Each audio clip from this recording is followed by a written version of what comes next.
जय श्री कृष्णा मेरे प्रिय आध्यात्मिक साथियों।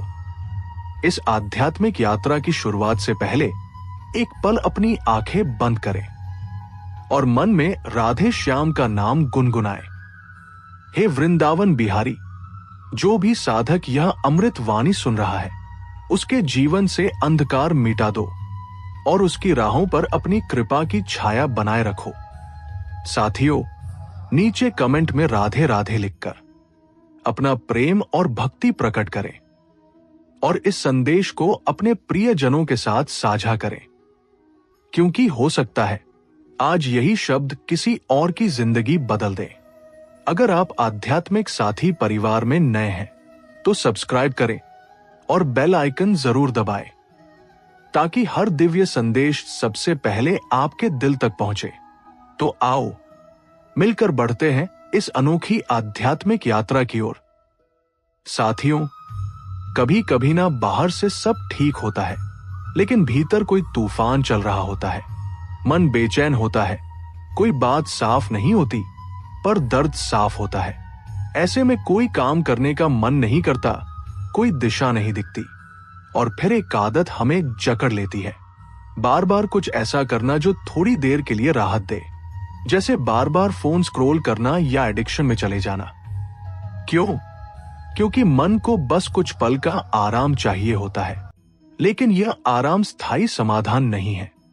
लेकिन साथियों, गीता कहती है, जहां आप सबसे ज्यादा उलझे हैं, वहीं आपकी असली आजादी छिपी है। आजकल हम सभी को हर वक्त तनाव महसूस होता है ना? ये ऐसा लगता है जैसे मन हमेशा किसी उलझन में फंसा रहता है, भले ही बाहर से सब कुछ ठीक दिख रहा हो। ये तनाव इसलिए आता है क्योंकि हमारा मन लगातार भविष्य की चिंता करता रहता है। हम सोचते रहते हैं, कल क्या होगा, अगर मैं सफल नहीं हुई तो। बस यहीं से तनाव का जन्म होता है। ये एक ऐसा जाल है जिसमें हमारा मन खुद को ही डराता रहता है। गीता में एक बहुत ही गहरी बात कही गई है, जो हुआ अच्छा हुआ, जो हो रहा है अच्छा हो रहा है, जो होगा वो भी अच्छा ही होगा। लेकिन हम इस बात को भूल जाते हैं। हम उन चीजों की चिंता में डूबे रहते हैं जो अभी तक हुई ही नहीं है। तो इस लगातार बने रहने वाले तनाव से बाहर कैसे निकलें? श्री कृष्ण एक बहुत ही सरल और शक्तिशाली समाधान देते हैं। आप बस वर्तमान में स्थिर हो जाएं, कर्म करें, लेकिन परिणाम की चिंता मत करें। सोचिए, जिस दिन आप सिर्फ इस पल में जीना सीख जाएंगे, उसी दिन चिंता अपने आप खत्म हो जाएगी। जब आप सिर्फ अपने काम पर ध्यान देते हैं और उसके फल की चिंता छोड़ देते हैं, तो भीतर एक अजीब सी शांति महसूस होती है। यही वो पल होता है जब आप सही मायने में जीना शुरू करते हैं। और जब मन वर्तमान में स्थिर नहीं होता, तो ये गलत विचारों का जाल बुनने लगता है। असल बात यह है कि मन खाली नहीं रह सकता। अगर आप उसे सही दिशा नहीं देंगे, तो वो खुद उल्टी दिशा में दौड़ने लगेगा। यही वो वक्त होता है जब अशुद्ध, डरावने या कामुक विचार आने लगते हैं और आप डर जाते हैं। पर साथियों, गीता तो साफ कहती है, मन ही दोस्त है और वही आपका दुश्मन भी। आप मन को मार नहीं सकते, आप उसे केवल बदल सकते हैं। जब ये विचार आए तो डरे मत, उन्हें देखें, स्वीकार करें और उनका बहाव बदल दें। जैसे नदी को तट नहीं रोकते, दिशा देते हैं, आप भी अपने मन को दिशा दें। कई बार ये विचार हमें अशुद्ध आदतों की ओर धकेल देते हैं। गलत आदतों जैसे एडिक्शन की जड़ अकेलापन नहीं है, बल्कि भीतर की अस्वीकृति है। आप खुद को स्वीकार नहीं कर रहे हैं, आप थक गए हैं पर किसी को बता नहीं पा रहे हैं। आप खुश नहीं हैं, पर दिखाना पड़ता है कि सब ठीक है। और फिर थोड़े से सुख के लिए मन उस आदत की तरफ भागता है। लेकिन कृष्ण कहते हैं, सच्चा सुख बाहर से नहीं, आत्मा से आता है। एडिक्शन एक बार के लिए डोपामाइन देता है, लेकिन बाद में अपराध बोध, कमजोरी और खालीपन भी। तो समाधान क्या है? जब इच्छा आए तो उसे दबा मत, उसे मोड़ दे। उठ जाए, पानी पिए, प्राणायाम करें, ठंडे पानी से नहाए, टहलने निकल जाए या कुछ लिखें। मन को किसी और चीज में लगाना सीखें। धीरे धीरे इच्छा आपसे दूर नहीं जाएगी, आप उसके ऊपर खड़े हो जाएंगे। भगवान कृष्ण ने कभी नहीं कहा कि मन को मारो, वो कहते हैं मन को साधो। मन एक जंगली घोड़े की तरह है, उसे काबू नहीं करना है, उसे ट्रेनिंग देनी है। सोचें, अगर आप एक घोड़े को सिर्फ बांधेंगे तो वह छूटकर और ज्यादा जंगली हो जाएगा, लेकिन अगर आप उसे रोज धीरे धीरे चलाएंगे, प्यार से, ध्यान से, तो वही घोड़ा आपको मंजिल तक ले जाएगा। तो ध्यान करें, थोड़ा मेडिटेशन करें और हर दिन सिर्फ 5 मिनट अपने मन को देखें। आप देखेंगे जैसे ही आप उसे देखने लगते हैं, वो शांत होने लगता है। अब सवाल यह है कि हम बार बार वही गलती क्यों दोहराते हैं?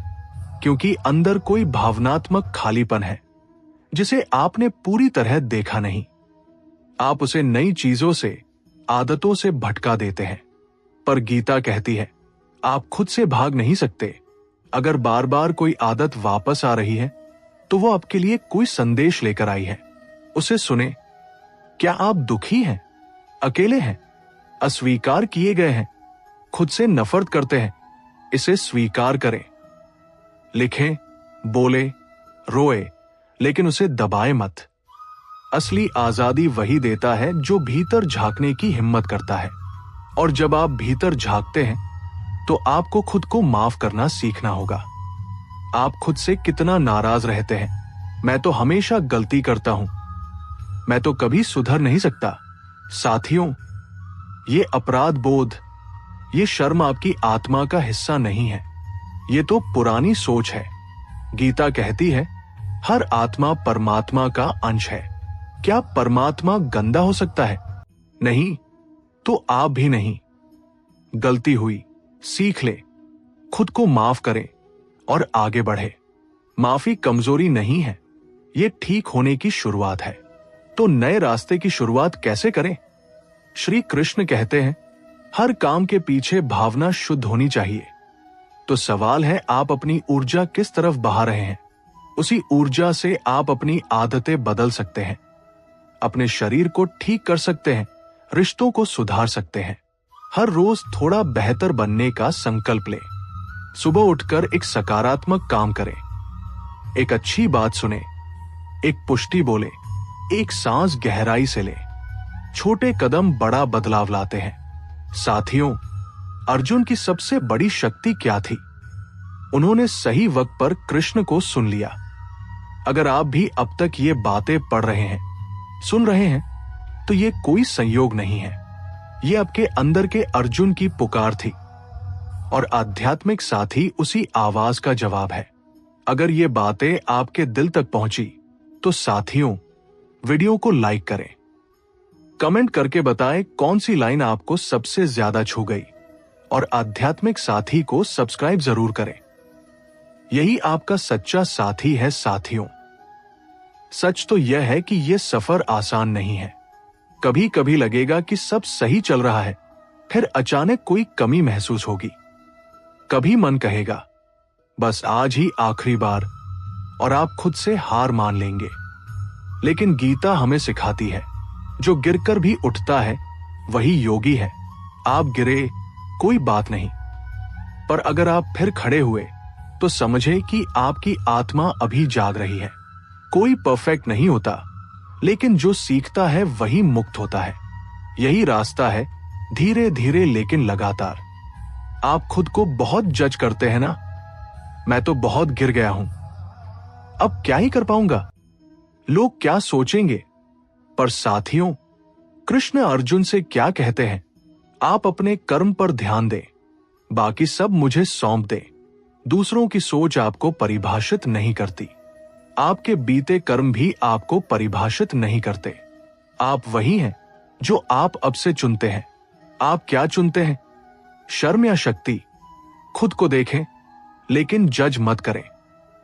देखें, ठीक करें और बढ़े। नया जीवन कैसे शुरू करें? साथियों, कोई लत एक दिन में नहीं आती और ना ही एक दिन में जाती है, लेकिन हर दिन आप एक नया बीज बो सकते हैं। सुबह उठें, एक गिलास पानी पिए और 5 गहरी सांसें लें। दिन में एक बार अपनी आंखें बंद करके 3 मिनट का उच्चारण करें। और जब इच्छा आए खुद से पूछें, क्या मैं वाकई ये करना चाहता हूं या बस भाग रहा हूं? ये छोटे कदम ही आपको आत्मसंयम की ओर ले जाते हैं। गीता कहती है, जो खुद को जीत लेता है वही सच्चा विजेता है। हमेशा ना कुछ छोड़ने की जरूरत नहीं होती, कभी कभी बस संतुलन लाना जरूरी होता है। आप अपनी ऊर्जा को कई हिस्सों में बांटें। शरीर के लिए व्यायाम और खाने का अनुशासन, मन के लिए डायरी लिखना और ध्यान, आत्मा के लिए भक्ति और निस्वार्थ सेवा, और आनंद के लिए प्रकृति में घूमना। कोई शौक या कला। खुशी बुरी नहीं है, लेकिन उसका गुलाम बनना सबसे बड़ा दुख है। कृष्ण कहते हैं, इंद्रियों का संतुलन ही योग है। आप डरे रहते हैं कि फिर ना टूट जाओ, लेकिन साथियों, डर आपको नहीं बचाता, सच आपको बचाता है। हर बार जब आप टूटते हैं उसके पीछे एक कारण होता है।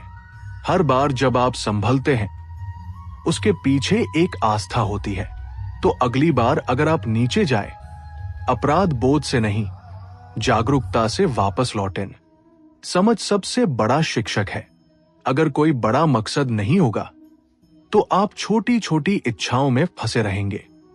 श्री कृष्ण अर्जुन से कहते हैं, इस युद्ध से मत भागो, यह आपका धर्म है। आपका धर्म क्या है?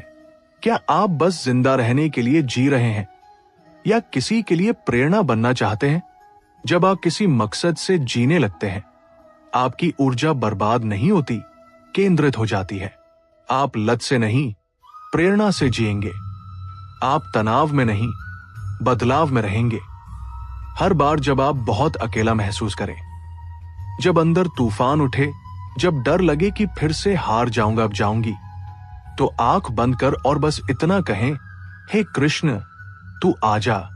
गीता कहती है, जो प्रेम से मुझे पुकारता है मैं उसके पास दौड़ा चला आता हूं। आप अकेले नहीं हैं, कभी नहीं थे। आप अपने अंदर के अर्जुन को जगाएं और विश्वास रखें, कृष्ण हमेशा साथ है। अगर आज आपने ये सुना है, महसूस किया है, तो समझे आप पहले जैसे नहीं रहेंगे। आपके भीतर अब एक चेतना जाग रही है जो आपको पीछे नहीं जाने देगी। आप सिर्फ एक लत में फंसे इंसान नहीं हैं, आप आत्मा हैं। आप सिर्फ भ्रमित नहीं हैं, आप एक खोजी हैं, और आध्यात्मिक साथी आपका साथ है इस पूरी यात्रा में। अगर इस सफर में कुछ भी दिल को छू गया तो साथियों, वीडियो को लाइक करें, कमेंट करके बताएं कौन से पॉइंट पर आपने खुद को महसूस किया, और आध्यात्मिक साथी को सब्सक्राइब करें, क्योंकि अगली आवाज, अगला प्रकाश आपको यही मिलेगा। हरि ओम, जय श्री कृष्ण। आप अर्जुन हैं और कृष्ण आपसे बहुत पास है। साथियों, जब हर तरफ अंधेरा हो, जब ना बाहर कोई उम्मीद दिखे, ना भीतर कोई ऊर्जा, तब गीता कहती है, अंधकार में मत उलझो, दीप बन जाओ। इसका मतलब आप रोशनी की तलाश बाहर मत करें, अपने भीतर वो पहला दीपक जलाएं। शुरू करें 1 मिनट मौन से। शुरू करें हर दिन खुद से एक सवाल पूछकर, मैं कौन हूं और किसके लिए जी रहा हूं? हर जवाब में आप खुद के और पास आएंगे। मन को लोग दुश्मन समझ लेते हैं, पर गीता कहती है, मन को मारो मत, मार्ग दो। मन का काम है सोचना, भटकना, डराना, लेकिन आप उसके मालिक हैं। जब आप मन को ऊंची बातों में लगाते हैं, जब आप उसे श्री कृष्ण की बातों में बांधते हैं, तब वही मन आपका साधन बन जाता है। हर दिन एक श्लोक पढ़े, हर दिन 5 मिनट ध्यान करें, हर दिन मन को कहें, मैं तुझसे बड़ा हूं। धीरे धीरे मन आपसे डरना बंद कर देगा। साथियों, हर दिन आप कितनी सारी चीजों से घिरे होते हैं। फोन, स्क्रीन, तुलना, कामुकता, लालसा, यह सब आपको अंदर से थका रहे हैं। गीता हमें सिखाती है, आत्म सुरक्षा कोई स्वार्थ नहीं, वो साधना है। आपके विचारों का माहौल कैसा है? आपका कंटेंट, आपके दोस्त, आपके अकेले में ख्याल सब मिलकर आपको या तो ऊपर उठा रहे हैं या नीचे खींच रहे हैं। आज से एक नियम बनाएं, हर दिन कम से कम एक चीज, सच में पवित्र चीज ग्रहण करना, चाहे वो श्री कृष्ण का भजन हो या ये आध्यात्मिक साथी की कोई बात। बाहरी सुरक्षा से बड़ी है भीतरी शक्ति। आप दिन कैसे शुरू करते हैं? स्क्रीन से, खालीपन से या पछतावे से? श्री कृष्ण कहते हैं प्रभात का समय आत्मा के उठने का समय है। सुबह की शुरुआत दिन भर की दिशा बनाती है। सुबह उठते ही हरे कृष्ण का जाप करें, 5 मिनट आंख बंद करें और एक पंक्ति कृतज्ञता की लिखें, आज भी मैं जी रहा हूं, ये मेरे लिए एक अवसर है। आप देखेंगे धीरे धीरे आपकी सुबह दिव्य बनेगी, और जब सुबह दिव्य होगी तो जीवन भी दिव्य हो जाएगा। कभी आप एक हफ्ते तक पूरे कंट्रोल में रहेंगे और फिर एक दिन सब बिखर जाएगा और आप कहेंगे सब बेकार गया। लेकिन साथियों, यही असली परीक्षा है। प्रगति कोई सीधी लाइन नहीं होती, ये टेढ़ी मेढ़ी होती है, लेकिन ऊपर जाती है। गीता बार बार कहती है स्थिर हो जाओ, डगमगाओ मत। आप गिरे कोई बात नहीं, आप उठे वही आपकी साधना है। हर बार गिरने पर अपराध बोध से नहीं, विकास से जवाब दे। इस दुनिया में शोर बहुत है, लेकिन सत्य हमेशा मौन में मिलता है। आप जब 5 मिनट भी खुद के साथ बैठते हैं, बिना भटकाव, बिना भागने के, तब श्री कृष्ण आपसे बातें करते हैं। कोई आवाज नहीं आएगी, लेकिन एक शांति धीरे धीरे आपको छू जाएगी। वही असली संपर्क है, ना किताबों में, ना भाषणों में, आपके मौन में। इस पूरे सफर में अगर आपने खुद से कुछ महसूस किया, अगर कहीं कुछ हलचल हुई है, तो बस आज एक वादा करें, मैं अब हर दिन थोड़ा बेहतर बनूंगा, बनूंगी। मैं हर बार गिरने के बाद और सच्चा उठूंगा, उठूंगी। मैं श्री कृष्ण को सुनूंगा और सुनूंगी और खुद को नहीं छोड़ूंगा, छोड़ूंगी। क्योंकि आप अकेले नहीं हैं, आपके भीतर कृष्ण है और साथ में आपका आध्यात्मिक साथी है। साथियों, ये सवाल बहुत लोगों का है, मन में ये गंदे अनचाहे विचार क्यों आते हैं? और सच बताओ, ये विचार आपके नहीं हैं, ये बस आप पर बीते अनुभवों, बाहरी वातावरण और असुरक्षित भावनाओं का जाल है। श्री कृष्ण कहते हैं जैसा अन्न वैसा मन, जैसा संग वैसा रंग। मतलब आप जो ग्रहण करते हैं वही विचार बनता है। आप जिनके साथ समय बिताते हैं वही सोच आपको आकार देती है। इसलिए पहला कदम यह है, अपनी इनपुट को अनुशासित करें, कंटेंट साफ करें, वातावरण पवित्र बनाएं और खुद से बात करने का तरीका बदलें। जब आप खुद से मैं गंदा हूं बोलते हैं, मन वैसा ही दिखाना शुरू करता है। पर जब आप बोलते हैं मैं आत्मा हूं, मैं प्रकाश हूं, तब धीरे धीरे अंधेरा हटने लगता है। अब बात उस मुद्दे की जो लाखों दिलों में छिपा है, लत, जो शरीर को ही नहीं आत्मा को भी थका देती है। पर यहां दोष नहीं, दृष्टिकोण बदलना है। गीता कहती है इंद्रियों को नियंत्रित करने वाला ही योगी है। मतलब ये नहीं कि आप सब कुछ दबा दें, बल्कि अपनी अभिव्यक्ति को दिव्य बनाएं। जो इच्छा आप कामुकता में खोजते हैं, वो ऊर्जा असल में सृजन की है। उसे कला, साधना, सेवा और ध्यान में बदलें। हर बार इच्छा आए 10 पुशअप्स करें। जब करें, ठंडे पानी से नहाएं या सीधा श्री कृष्ण से बात करें। बोले, हे कृष्ण, मेरी ऊर्जा को संभाले, इसे सही दिशा दे।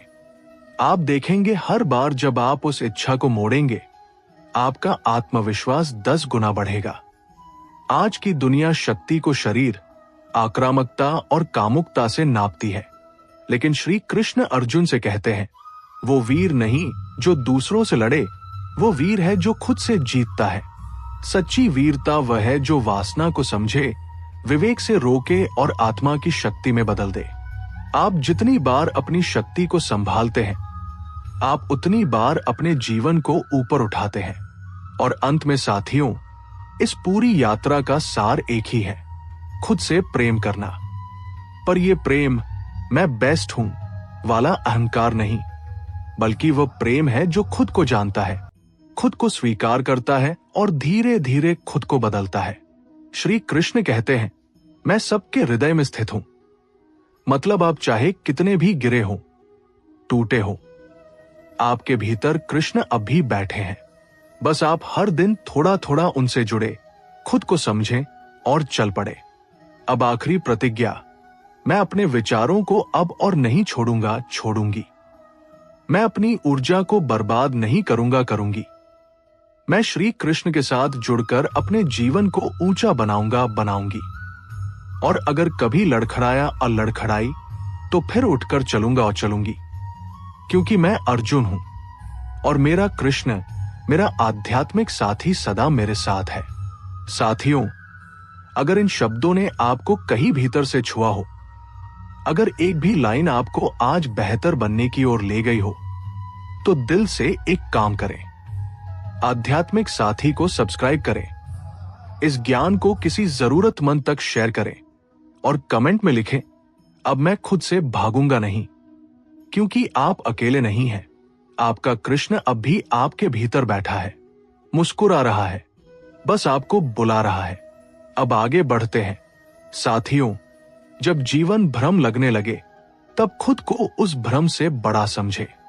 कभी कभी ना जिंदगी इतनी उलझी हुई लगती है कि सब कुछ एक भ्रम जैसा लगने लगता है। हम समझ नहीं पाते कि क्या सही है और क्या गलत। अर्जुन भी तो यही जी रहा था, युद्ध भूमि में खड़ा, डरा हुआ, उलझा हुआ। उनके हाथ कांप रहे थे, आंखें नम थी। उन्होंने कहा, हे कृष्ण, मैं नहीं लड़ सकता। लेकिन उसी टूटन में कृष्ण प्रकट हुए। अगर आप भी आज किसी भी संघर्ष से गुजर रहे हैं, तो साथियों, रुके मत। ये वीडियो आपके लिए है। इसे आखिर तक सुने, क्योंकि ये सिर्फ शास्त्र नहीं, ये आपका रास्ता है। अगर कुछ महसूस हो रहा है तो वीडियो को लाइक करें, शेयर करें और आध्यात्मिक साथी को सब्सक्राइब जरूर करें। यही सच्चा साथ है। जब जीवन बिखरता है तो जवाब बाहर नहीं, भीतर से आता है। क्योंकि असली शक्ति कहीं बाहर से नहीं आती, वो आपके भीतर पहले से ही मौजूद होती है। कृष्ण कहते हैं, हालात बदलते रहेंगे, लेकिन जो कभी नहीं बदलता वो है आत्मा की शक्ति। आप जो है वो सिर्फ ये शरीर नहीं है। गीता आपको याद दिलाती है कि आप जन्म से ही शक्ति का स्रोत है। कमेंट में बताएं, क्या आपने कभी वो शक्ति भीतर महसूस की है? जब आप उस शक्ति को पहचान लेते हैं, तब भीतर से आवाज आती है, अब कुछ करना है, अब थमना नहीं है। यही गीता कहती है, कर्म करें, फल की चिंता मत करें। ये सिर्फ उपदेश नहीं, ये जीवन जीने की विधि है। क्योंकि जब आप फल की चिंता करते हैं, तब थकते हैं, टूटते हैं, डरते हैं। लेकिन जब आप कर्म करते हैं निष्काम भाव से, तब भीतर शांति जन्म लेती है। अब सोचें, अगर आप कर्म कर रहे हैं लेकिन हालात इतने भारी हैं कि खड़े रहना भी मुश्किल लग रहा है, तब क्या? यही हुआ अर्जुन के साथ। उन्होंने धनुष नीचे रख दिया था।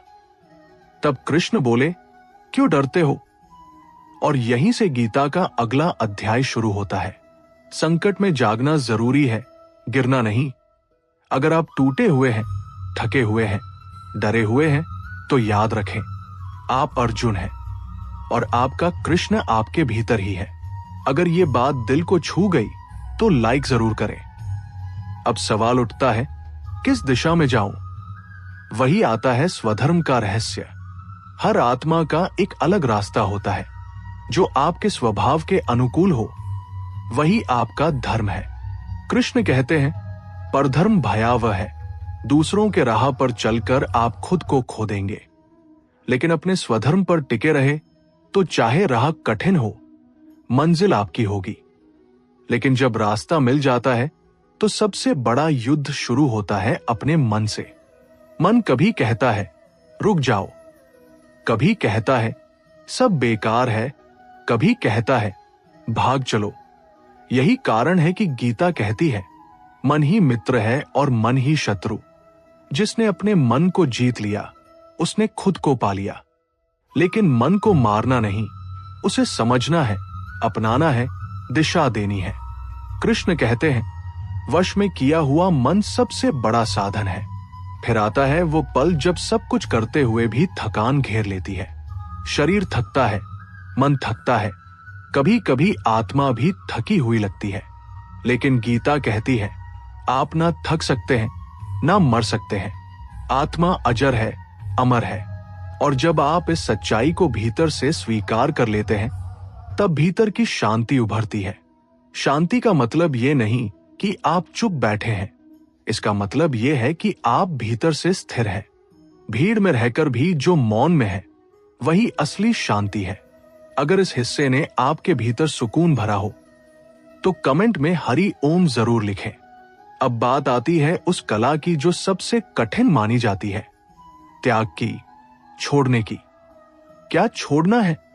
कब छोड़ना है? कृष्ण कहते हैं, त्याग वो सही होता है जो बुद्धि से किया जाए। अगर जो चीज आप पकड़ के बैठे हैं वही आपको नीचे गिरा रही है, तो उसे प्रेम से, समझ से छोड़ देना ही सही है। छोड़ना मतलब भागना नहीं, छोड़ना मतलब ऊपर उठना। और अगर छोड़ने से डर लग रहा है तो याद करें अर्जुन को। वे भी डरते थे, लेकिन कृष्ण ने कहा, मेरी शरण में आ जाओ, मैं तुम्हें सब पापों से मुक्त कर दूंगा। डर तब भागता है जब आप खुद को परमात्मा के हवाले कर देते हैं।